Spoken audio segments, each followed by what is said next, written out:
The old Angel Reese just got away with a good old shove to the face of Kiki Griffin.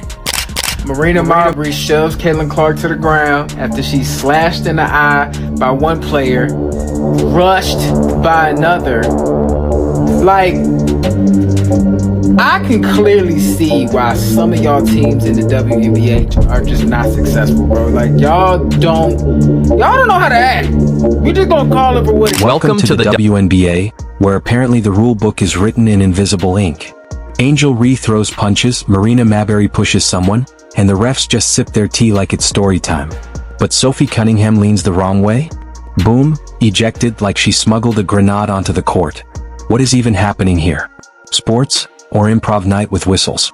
Buckle up, because this episode of Ref Roulette is messier than a soap opera in sneakers.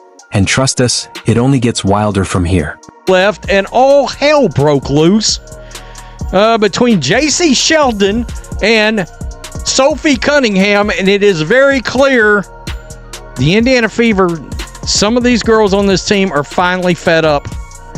Once again, WNBA, we're not talking about your basketball. We're talking about the WNBA WWE Raw circus that you got going on right now, and we all know this incident with Sophie stems from the incident that was clearly not handled correctly by the WNBA. And then came the slap. No, not the Oscars sequel. This was full-on courtside chaos, starring Angel Reese in what looked suspiciously like a WWE tryout.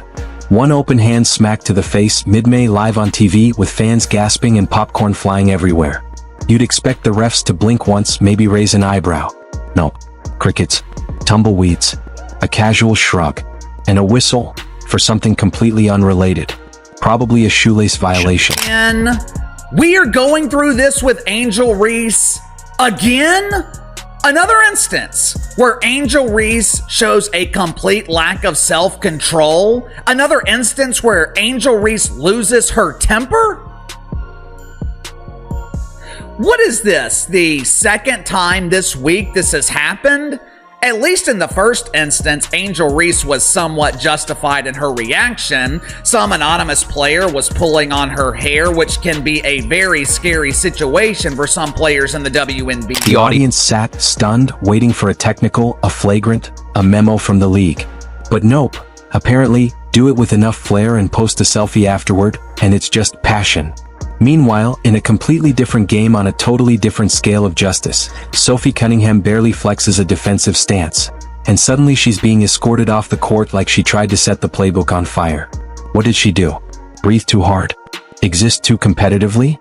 Maybe her ponytail offended someone's aura. Cunningham. At the end of the game, JC Sheldon is going for a fast break layup and Sophie Cunningham is running with her. And I remember in my head, like, it happened in a split second, and I said, oh, let's see.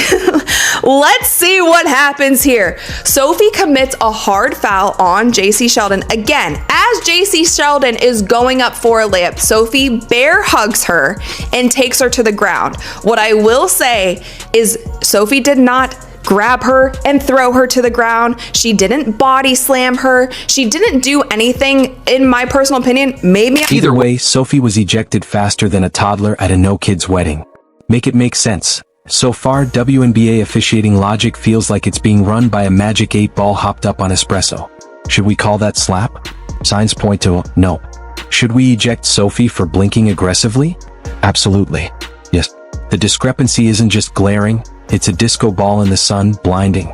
Angel Reese delivers a literal slap that echoes through the arena like a soap opera scene, and everyone collectively shrugs it off as competitive spirit. I felt like Sophie might have wanted a piece of JC after the Caitlin Clark and JC kind of scuffle going on, right? Then this happened, okay? The fast break, you see Sheldon taking it. After getting a steal, Sophie wraps her arms around her. Now, this is normal, okay? In my opinion, this is normal. This is a hard foul. She just didn't want her to get a shot up on the fast break, send her to the line. She just grabbed it. But Sophie, oh, she showed too much hustle. And for that, she's launched into orbit. It's like watching a game of chess where one player's knight gets arrested for jaywalking while the other player's queen is allowed to dual-wield nunchucks. And don't pretend this was some blink and you miss it moment. No, the cameras caught every angle. The slow motion replay could double as a how not to behave on the court training video.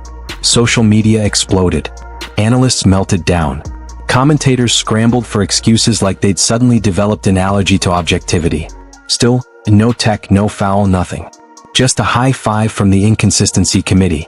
Meanwhile, Sophie Cunningham plays like a woman possessed. Fired up, locked in, defending like the Rents at halftime, and she's treated like she rolled in wearing brass knuckles. It's as if someone decided that defending Caitlin Clark automatically triggers the too much intensity alarm. Heaven forbid anyone show up ready to protect the league's most talked about rookie with anything other than passive claps and polite well wishes.